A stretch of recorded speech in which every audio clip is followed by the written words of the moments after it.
पुण्यामध्ये राष्ट्रवादी काँग्रेसनं गुन्हेगारी पार्श्वभूमी असलेल्यांना तसंच गंभीर गुन्हे दाखल असलेल्या उमेदवारांना उमेदवारी दिलेली आहे आणि त्यावरूनच भाजपचे नेते आणि केंद्रीय राज्यमंत्री मुरलीधर मोहोळ यांनी अजित पवार यांच्यावर टीका केली आहे। यावेळी त्यांनी भाजपनं गुन्हेगारांना उमेदवारी दिल्याचा आरोप फेटाळून लावलाय। तर राज्याचे मंत्री आणि भाजपचे नेते चंद्रशेखर बावनकुळे यांनी सर्वच पक्षांनी अशा उमेदवारांना तिकीट दिल्याचं म्हटलेलं आहे।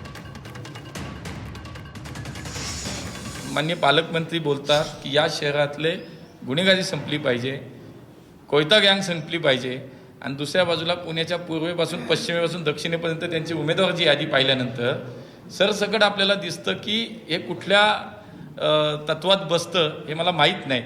नक्कीच मला असं वाटतं की शेवटी राजकारण्यांनी सत्ताधाऱ्यांनी या शहराच्या कायदा सुव्यवस्था सांभाळण्याची जबाबदारी स्वतः पहिली आमची आहे आणि त्यामुळे खरं तर कोण कोणाला दिली आहे तुम्ही नीट तपासा।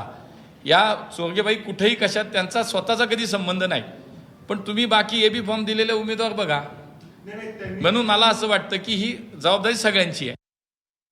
एखादा गुन्हा दाखल होणे, एखाद्यावर त्या ठिकाणी केस रजिस्टर होणे, पण नंतर मात्र कोर्टामध्ये ती बाब योग्य आहे की नाही किंवा तो गुन्हा सिद्ध ठरला का, यावर मात्र जास्त भर जातो। साधारण आपण एफ-आय-आर मध्ये जरी नाव असलं तरी शेवटी गुन्हा अंतिम करण्याचं किंवा गुन्हेगारांना गुन्हा सिद्ध करण्याची जबाबदारी किंवा गुन्हा सिद्ध कोर्टात झाल्यावर मग मात्र आपण तशा उमेदवाराला तिकीट देत नाही। त्यामुळे आता एफ-आय-आर मध्ये नावं आहेत, काही उमेदवाराला तिकीट दिली आहे, सर्वच पक्षात दिली आहे। जेव्हा काही कोर्टाचा निकाल लागेल तेव्हा आपल्याला त्याच्यात अधिक भाष्य करता येईल।